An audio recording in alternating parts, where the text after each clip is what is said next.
Welcome to Productive Joy with Dr. Christie, where fun meets action.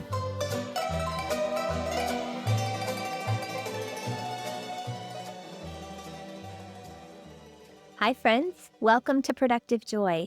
Today, I am recapping a wonderful interview and conversation that I had with a new friend named Georgi Enthoven. And Georgie is an author and a podcaster. She just launched her podcast just last month.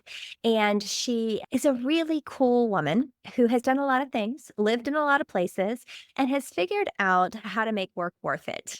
And the reason that she thinks that it should be worth it is because we spend 90,000 hours at work.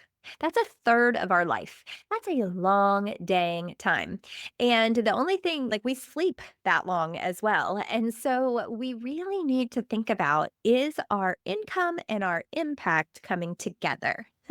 And that's pretty powerful stuff. But what I appreciated about Georgie is that she was realistic and she recognized that not everybody is there yet, but how do you help people get there? What are some questions you can ask? What are some things that you can do to help yourself get to the point where you know what you really want? And how do you make that your reality? Yeah, powerful stuff. And one of the things that she said that I think is, well, a lot of the things she said were powerful, but one of the things that I want to mention had to do with her definition of productive joy and where she landed with that. She really talked about productive joy being freedom with no constraints. She literally just right after COVID picked up and went to Portugal by herself.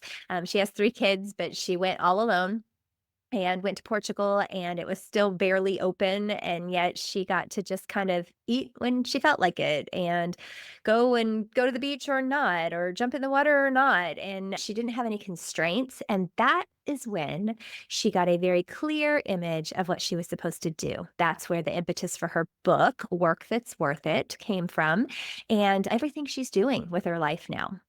She said, "It was so clear that I couldn't ignore it." I want you to think about that for a second. As a leader, when was the last time something happened that was so clear you couldn't ignore it?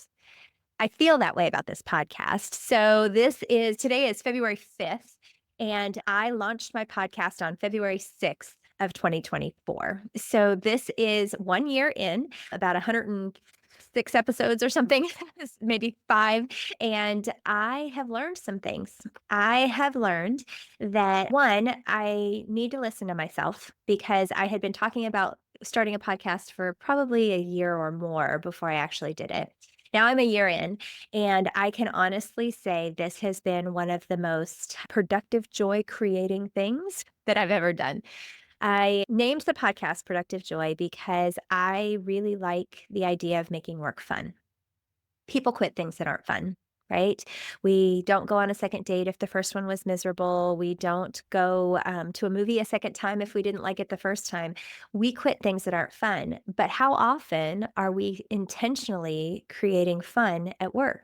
I think sometimes we think we have to have those things be mutually exclusive, and they're not. They are actually very intertwined because our brains will walk away from the things that are not fun for us. Now, fun has a very specific definition. And for if you've known me for any amount of time, you've probably heard it, but here it is again.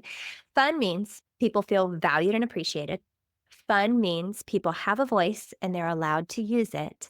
And fun means that people are able to leverage their talents for the greater good.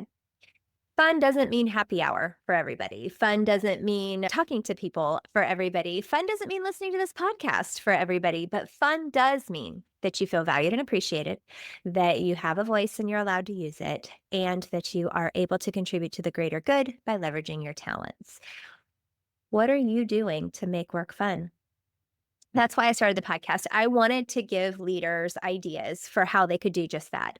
And it's turned into so much more than that for me. It has been a place for me to learn more about myself. It's been a place for me to learn about all kinds of very, very cool people who are doing some really amazing things in all different industries. And what I've discovered is that productive joy is personal. And it is something that is attainable and achievable when you put in the effort. It doesn't just happen. Nothing in life really just happens. And you have to put in the work. but the work is worth it, and it's special, and it's sparkly, and it's fun. So, if you're looking at this, you can see a puzzle piece behind me, and that puzzle piece came from a dear friend of mine. Shout out to Dr. Tamara Gilliam. Dr. Tamara Gilliam just got her doctorate in educational leadership. And actually, I think it's in something slightly different, but she just finished her doctorate.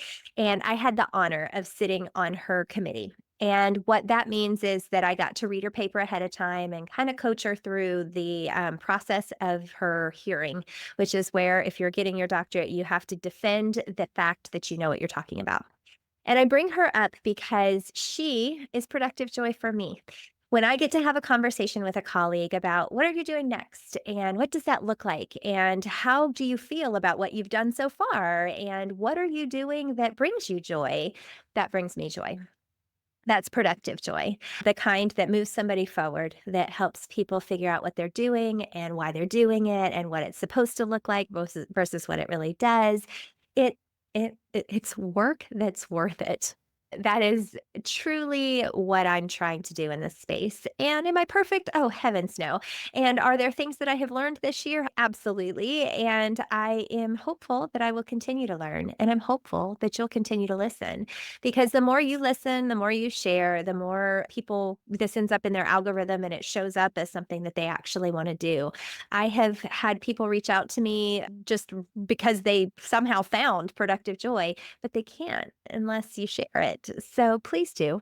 That's a plug for the people that I'm interviewing, not me. Yes, I'm a conduit and yes, I'm the host, if you will, but it's really about the people that we're listening to and all of the really cool stuff that they're sharing. So I am excited about this year. I'm excited about 2025. I'm excited about the newness of what's coming. And I don't know what that looks like yet. And you don't either. And that's okay. But just figure out how to turn that income and impact into a collective movement so that you can learn what you want to do and who you want to be, more importantly. That's another thing that my friend Georgie said. She said it's not about what are you going to do, it's about who you want to be and what you're going to bring to the table to change society. What problem are you going to solve for us? So, as leaders, it's important that we help evoke this in people because they're going to spend 90,000 hours with us. Maybe they will do more than one job, of course, but that's a long time. So, let's make it memorable and fun and somewhere that people want to be. So today on Productive Joy, hopefully you are gaining something. And maybe it's just the reminder that because we spend so much time at work, we really should make it special. Or maybe it's the reminder that people quit things that aren't fun. So don't cause people to quit, actually cause people to get excited about being in your space. Give people the right leverage to be amazing and then let them shine. They will never outshine, they won't ever shine as brightly as they could if you're constantly putting out their light. So don't. And let's work together today and always to figure out a way to turn fun into action.